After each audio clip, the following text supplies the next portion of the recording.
Les Bushmen viennent de céder leur bien le plus précieux. Une opale de cristal d'une beauté et d'une rareté à couper le souffle, à tel point que les collectionneurs du monde entier se battraient pour l'obtenir. Mais il ne s'agissait pas de n'importe quelle pierre précieuse. Il s'agissait d'un chef-d'œuvre de la nature, forgé au cours de millions d'années dans les profondeurs de l'impitoyable outback australien, qui resplendissait de feu, de mystère et de légende. Qu'est-ce qui peut bien les pousser à se séparer de quelque chose d'aussi irremplaçable? Ce qui s'est passé ensuite a ébranlé toute la communauté minière. L'ensemble de l'équipe a disparu du jour au lendemain, fuyant le pays sous le couvert de l'obscurité.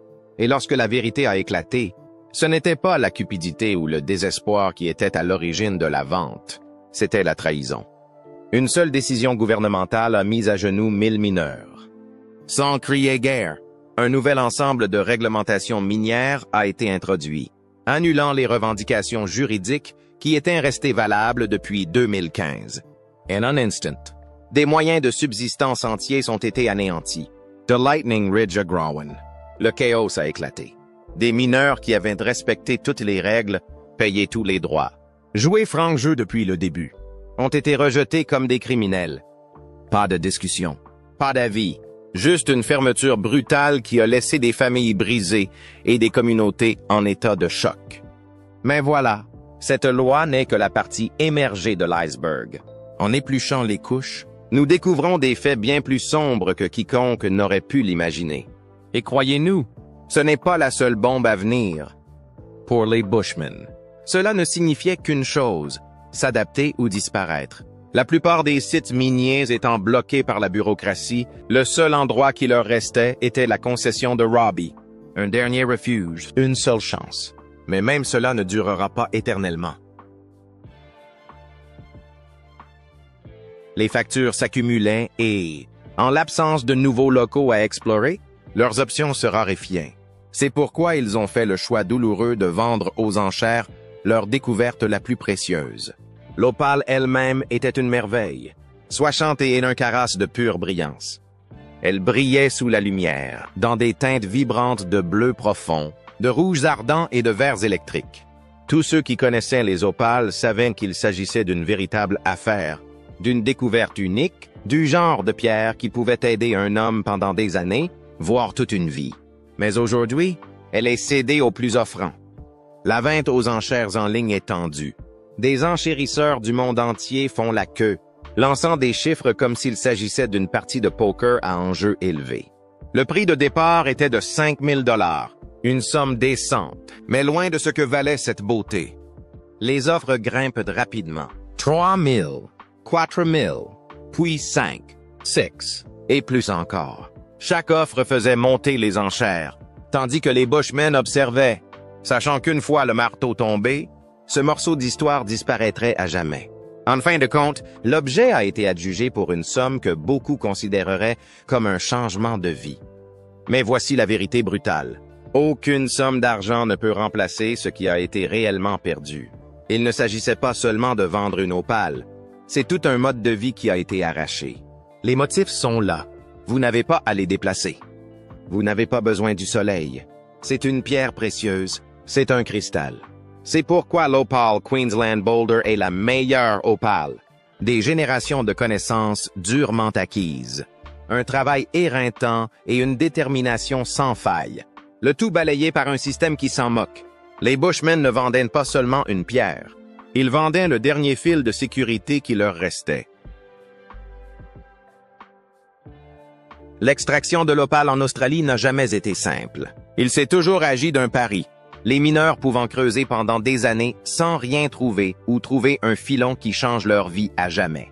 Mais aujourd'hui, même cette petite chance est en train de s'évanouir. De nouvelles règles strictes rendent plus difficile l'obtention des permis nécessaires à l'exploitation des mines. Et beaucoup sont contraints d'abandonner. Bientôt, les opales deviendront plus rares que jamais, ce qui fera grimper leur valeur. Pour ceux qui parviennent encore à travailler dans les mines, la lutte n'a jamais été aussi intense. Le coût de l'exploitation minière a grimpé en flèche et, avec la réduction des zones ouvertes à l'extraction, la concurrence est devenue impitoyable. Nombreux sont ceux qui se sont déjà retirés, incapables de payer les frais croissants ou de faire face aux restrictions incessantes. Les villes minières, autrefois florissantes, commencent à se vider. Leurs rues sont plus silencieuses qu'auparavant. Ceux qui restent sont confrontés à un avenir incertain, s'accrochant à l'espoir que quelque chose puisse changer avant qu'il ne soit trop tard. Lors d'une récente vente aux enchères, l'une des plus belles opales jamais découvertes a été adjugée au plus offrant. Cette pierre précieuse rare, formée dans les profondeurs du sous-sol au cours de millions d'années, a été emportée dans un bref moment de finitude. Les mineurs qui l'ont trouvée, après un travail éreintant sous une chaleur torride, ont vu leur prix disparaître, probablement pour être enfermés dans le coffre-fort d'un collectionneur. Le moment était doux amer, preuve que leur travail avait encore un sens, mais aussi un rappel que le chemin à parcourir était de plus en plus difficile. Si l'exploitation minière continue de s'essouffler, restera-t-il quelqu'un pour déterrer des trésors comme celui-ci à l'avenir? Il ne s'agit pas seulement d'une opale, d'une vente ou même d'un groupe de mineurs. Il s'agit d'un mode de vie entier qui s'effrite, une loi à la fois. L'extraction de l'opale fait partie de l'histoire de l'Australie depuis plus d'un siècle, façonnant des villes entières et des générations de familles. Ce travail n'a jamais été facile, mais il a toujours nécessité de la détermination, des compétences et de la résilience. Aujourd'hui, ceux qui y ont consacré leur vie se retrouvent évincés, non par malchance, mais par des réglementations qui rendent la poursuite de l'activité quasiment impossible. Cela soulève une question plus importante. À qui profite l'arrêt de l'exploitation de l'opale? À qui profite l'arrêt de l'exploitation des opales? S'agit-il de préoccupations environnementales ou y a-t-il quelque chose de plus en jeu? Les opales devenant de plus en plus précieuses. Quelqu'un a tout à gagner à les rendre plus rares. Mais s'agira-t-il des mineurs qui ont tout risqué ou de ceux qui n'ont jamais eu à manier un pic sous le soleil brûlant? Alors que l'industrie est en suspens, une chose est sûre. Une fois que l'exploitation minière aura disparu, elle ne reviendra peut-être jamais. N'ayant pas d'autre choix, les Bushmen ont dû continuer à creuser, car la prochaine grande découverte pourrait être leur seule chance de survie. Le dernier espoir des Bushmen sous la terre. Au fin fond de l'arrière-pays brûlant et poussiéreux de l'Australie, un groupe de mineurs connu sous le nom de Bushmen Dig transpire et risque tout pour avoir une chance de trouver de l'or en opale. Si vous avez déjà observé des chasseurs d'opales de l'arrière-pays, vous les avez vus se battre contre des machines cassées, des conditions météorologiques difficiles et une malchance qui pousserait la plupart des gens à abandonner. Il ne s'agit pas de mineurs ordinaires. Ils sont expérimentés, têtus et prêts à affronter la folie de l'extraction de l'opale parce qu'ils savent qu'une bonne découverte peut tout changer. À la tête de cette équipe infatigable se trouve Rod Manning, souvent appelé Bushman pour une bonne raison. Il a passé des années à creuser la terre, à lire le terrain comme un livre et à trouver des opales dans des endroits où personne d'autre ne penserait à regarder. À ses côtés, Les Walsh, un autre mineur qui sait exactement ce qu'il faut faire pour survivre dans ce métier imprévisible. Ensemble, ils ont tout connu, le danger, la déception et, and the rare occasions, le genre de découverte d'opales qui font que chaque combat en vaut la peine. Leur principal champ de bataille est Sheepyard, une parcelle de terre dure et accidentée de Nouvelle-Galles du Sud où les opales se cachent profondément sous terre, attendant les bonnes mains pour les déterrer. Contrairement à d'autres équipes qui s'appuient sur des technologies sophistiquées et de gros budgets, les Bushmen font les choses à l'ancienne. Il s'agit de pioches, de foreuses et d'instinct pur. Il s'agit de connaître le terrain, de sentir les changements dans la terre et de croire que quelque part dans l'obscurité, il y a un éclat de couleur qui attend d'être trouvé. Mais soyons réalistes. L'extraction de l'opale est brutale. Les Bushmen ont eu leur part d'accidents évités de justesse. L'un des pires a eu lieu lorsque Liz a été pris dans une explosion de carburant, le laissant brûler et meurtri. La plupart des gens auraient plié bagage, mais Liz s'est dépoussiéré, s'est soigné et a repris le travail. Le ministre a mis fin à l'exploitation de l'opale dans toutes ses concessions. Mes concessions sont touchées. Les chiens morts sont touchés. Nous n'avons pas d'autre endroit où creuser. C'est ce genre de dévouement qui permet à cette équipe de continuer à travailler. quand les machines tombent en panne, quand la Terre refuse de livrer ses trésors, quand chaque jour ressemble à une bataille contre la nature elle-même, ils ne reculent pas. L'aspect financier de l'extraction de l'opale est tout aussi impitoyable. Vous pouvez passer des semaines, voire des mois, sans rien trouver qui vaille la peine d'être vendu. Le coût du fonctionnement des machines, de l'équipement et de la survie peut épuiser le compte en banque d'un mineur en un rien de temps. Mais il y a aussi les moments où tout bascule.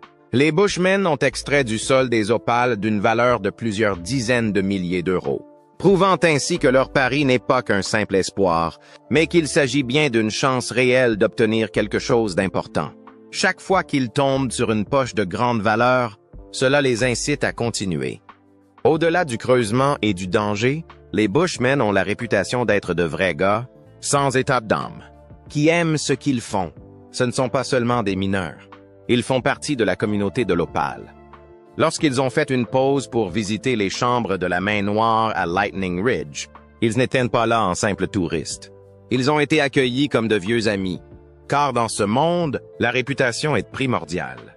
Les gens respectent les mineurs qui travaillent, et Rod et Liz ont gagné ce respect à la dure. L'observation des Bushmen dans l'émission Outback Opal Hunters est une leçon de persévérance. Leur chemin n'est pas facile. Ils sont confrontés à des pannes, à l'épuisement et à une incertitude constante. Mais il y a quelque chose dans leur façon de continuer à aller de l'avant qui fait qu'il est impossible de les ignorer. L'extraction de l'opale n'est pas seulement un travail. C'est une obsession, un mode de vie, un pari que peu sont prêts à prendre. Mais pour Rod et Les, c'est la seule façon de vivre.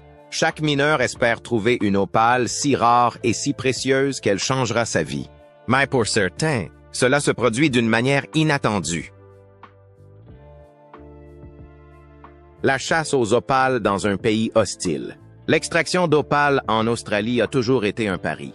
C'est un travail éreintant et imprévisible qui peut vous laisser les poches pleines de poussière ou, si la chance est de votre côté, une pierre précieuse valant une fortune. L'émission télévisée Outback Opal Hunters, chasseurs d'opales de l'arrière-pays, braque les projecteurs sur ces mineurs intrépides à la poursuite de pierres qui peuvent les faire ou les défaire. Au fil des ans, des découvertes insensées ont fait surface, mais seules quelques-unes ont véritablement fait tomber les mâchoires. Si vous pensez que l'extraction de l'opale consiste à faire un gros coup du jour au lendemain, détrompez-vous. Il ne s'agit pas seulement de creuser et d'espérer. Prenons l'exemple de l'équipe connue sous le nom de Opal Whisperers. Ce groupe soudé, composé des frères et sœurs Isaac et Sophie Andreu, ainsi que de leurs partenaires Chris Daff et David Darby, a tenté sa chance dans les terres isolées et brûlées par le soleil près de Yoa, dans l'État du Queensland. Ils savaient que la région était célèbre pour ses étranges noix de Yoa, des opales de roche cachées dans la pierre de fer. Mais ce à quoi ils ne s'attendaient pas, c'est de tomber sur 150 kg de ces opales, un butin d'une valeur de plus d'1 million de dollars. Ce n'est pas seulement une bonne journée.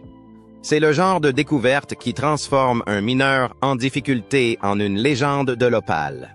Mais avant que vous ne vous mettiez à rêver de quitter votre travail et de partir dans l'arrière-pays, remettons les choses en perspective. Trouver des opales, ce n'est pas comme ramasser des coquillages à la plage.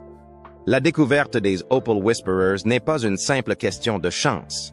Il s'agissait de savoir où chercher, de creuser sans relâche et de ne pas abandonner même lorsque les chances semblaient impossibles. Parmi leurs butins, une pièce s'est distinguée, la lune de Yoa, une pierre étonnante d'une valeur de plus de 50 000 $. Une telle découverte n'est pas seulement rare, elle est presque inouïe et pourtant ils l'ont faite. Ils ne sont pas les seuls à avoir trouvé de l'or, ou plutôt de l'opale. Les Moocher Boys, un groupe de mineurs fraîchement débarqués, ont également fait une découverte qui a fait tourner les têtes. Au cours de leur première saison de travail indépendant, ils ont extrait une énorme opale de leur concession. Pour les nouveaux venus, c'est le genre de découverte qui ne change pas seulement leur compte en banque. Elle change tout leur avenir dans l'exploitation minière. C'est la preuve que la persévérance paie, même dans l'un des métiers les plus difficiles au monde. Mais il faut savoir que l'extraction de l'opale n'a pas pour seul but de s'enrichir. Bien sûr, l'argent est tentant, mais ce qui fait vraiment vivre ces mineurs, c'est le frisson de la chasse. Les opales ne ressemblent à aucune autre pierre précieuse. Grâce à leur jeu de couleurs unique, il n'y en a pas deux identiques, ce qui leur confère une valeur inestimable pour les collectionneurs. Vous ne l'achetez pas, alors n'essayez pas d'en parler. Donnez-nous la vraie évaluation. Nous pensons en avoir pour 120 $. Les bijoutiers du monde entier en raffolent, sachant que chaque pierre raconte une histoire différente. C'est ce qui fait que la chasse en vaut la peine. Outback Opal Hunters ne se contentent pas de montrer des gens en train de creuser dans la terre. Ils montrent la réalité brutale de ce qu'il faut faire pour survivre dans ce secteur. L'Outback n'est pas un endroit très accueillant. La chaleur torride, la faune dangereuse et l'équipement qui tombe constamment en panne ne sont qu'un début. Et n'oublions pas le plus grand défi de tous. Le fait que vous pouvez creuser pendant des semaines, des mois, voire des années sans rien trouver. Les montagnes russes émotionnelles de l'extraction de l'opale sont ce qui rend l'émission si addictive. Lorsque quelqu'un découvre enfin une pierre précieuse valant des milliers d'euros, c'est comme s'il gagnait à la loterie après avoir perdu des billets toute sa vie. Alors que les mineurs de la vieille école se fient à leur instinct et à leur expérience, la technologie commence à changer la donne. Daniel Brown, un génie de la technologie spécialisé dans l'intelligence artificielle, a décidé de faire bouger les choses. Il a présenté Opal AI, un système de pointe conçu pour scanner le sol à la recherche d'opales cachées. En analysant les données visuelles, cette technologie aide les mineurs à identifier les points chauds potentiels sans perdre de temps ni d'énergie à creuser inutilement. Il s'agit d'une étape révolutionnaire pour l'industrie. Mais soyons honnêtes, certains anciens y voient probablement une tricherie. Après tout, la moitié du plaisir réside dans la recherche. Même si l'IA entre en jeu, l'exploitation minière n'est toujours pas facile. Le frisson de la découverte est ce qui pousse ces équipes à continuer. Peu importe le nombre de fois où elles reviennent de bredouille. Les liens qui unissent les mineurs sont aussi forts que les pierres qu'ils recherchent. Ils partagent les hauts et les bas, la frustration de ne rien trouver et la joie de sortir de terre une opale de grande valeur. Et c'est ce qui distingue Outback Opal Hunters. Il ne s'agit pas seulement des pierres précieuses, mais aussi des personnes qui les chassent. Des endroits comme Coober Pedy et Yeowa restent le cœur de l'industrie australienne de l'opale. Ce sont plus que de simples villes minières, ce sont des repères culturels où des générations se sont battues contre la terre à la recherche de la fortune. Chaque année, ces communautés se réunissent pour célébrer le commerce de l'opale, en organisant des festivals qui soulignent à quel point l'extraction de l'opale est profondément ancrée dans l'histoire de l'Australie. Malgré tous les risques, les gens reviennent, attirés par la possibilité de faire fortune. L'extraction d'opale peut sembler passionnante, mais elle cache des dangers et des difficultés qui en font l'un des emplois les plus difficiles. Le coût réel de l'extraction d'opale. L'extraction d'opale peut sembler passionnante, comme la recherche d'un trésor enfoui. Mais la réalité est loin d'être un conte de fées. Il s'agit d'un travail difficile et risqué qui peut laisser les mineurs blessés, fâchés, voire pères. Les dangers physiques, à eux seuls, font de ce travail un pari sur la vie et l'intégrité physique. Et ce n'est qu'un début. Les dégâts causés à la terre, l'instabilité du marché et l'impact sur des communautés entières viennent s'ajouter au problème. Avant de rêver de faire fortune dans les champs d'opale, il faut savoir exactement dans quoi on met les pieds, ou dans quoi on tombe dans certains cas. L'un des plus grands dangers de l'extraction de l'opale est le sol lui-même. Ces tunnels ne sont pas vraiment construits dans un souci de sécurité. Les mineurs creusent leur chemin à travers la terre. Et, s'ils ne renforcent pas correctement leurs tunnels, ceux-ci peuvent s'effondrer à tout moment. Imaginez que vous travaillez dans un espace sombre et exigu et que, soudain, les toits cèdent. Il n'y a pas le temps de réagir. Plus les outils sont anciens ou faibles, plus le risque est grand. Mais de nombreux mineurs utilisent l'équipement qu'ils peuvent s'offrir, même s'il est obsolète ou qu'il tient à peine debout, et ce uniquement sous terre, au-dessus du sol. Il y a des puits verticaux qui peuvent atteindre des dizaines de pieds de profondeur. Un faux pas près du bord et c'est la chute. Certains mineurs travaillent seuls, et s'ils tombent, il n'y a personne pour les aider. Respirer dans ces tunnels n'est pas facile non plus. L'air peut devenir rapidement dangereux, se remplissant de gaz toxiques comme le monoxyde de carbone ou le méthane. Sans une bonne ventilation, les mineurs peuvent ne pas se rendre compte de leurs problèmes avant qu'il ne soit trop tard. Les espaces confinés aggravent encore la situation. En cas de problème, il n'est pas facile d'en sortir. Et puis, il y a la température. Les hauts lieux de l'extraction de l'opale sont connus pour leur chaleur extrême le jour et leur froid glacial la nuit. Le fait d'être exposé à ces conditions pendant des heures fait des ravages. Coup de chaleur, hypothermie, épuisement. Une journée de travail comme les autres, les mineurs ne sont pas les seuls à courir des risques. L'extraction de l'opale est très préjudiciable à l'environnement. La seule mine où nous étions légalement autorisés à travailler était celle de Robbie, et Larousse a parlé de s'y rendre. Et toutes nos autres concessions. Vous savez, nous ne pouvons pas travailler. Le creusement des terres laisse derrière lui des cicatrices qui ne disparaissent pas.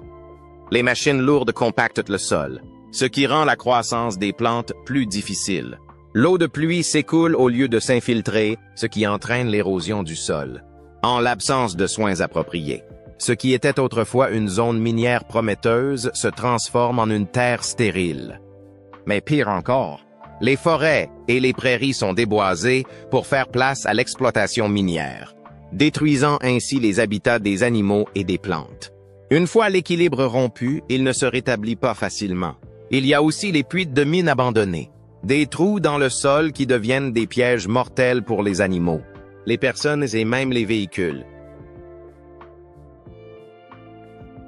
Certains de ces puits sont si bien cachés que l'on peut y tomber sans s'en rendre compte. Même si un mineur parvient à rester en sécurité et à trouver des opales, il n'a aucune garantie de revenus réguliers. Le marché de l'opale est imprévisible et la valeur de ces pierres précieuses varie constamment. Certains mineurs passent des semaines, voire des mois, à chercher, mais ne trouvent rien. D'autres trouvent des opales, mais peinent à les vendre à un prix équitable. Dans des pays comme l'Éthiopie, le commerce illégal d'opale rend les choses encore plus difficiles pour les mineurs honnêtes qui tentent de gagner leur vie. Il s'agit d'une activité à haut risque et à haut rendement, et la plupart des gens ne touchent pas le jackpot. Les Bushmen ont-ils fait un choix judicieux ou s'agit-il d'une terrible erreur motivée par quelque chose de plus profond? Dites-nous ce que vous en pensez. Et n'oubliez pas d'aimer et de vous abonner pour en savoir plus.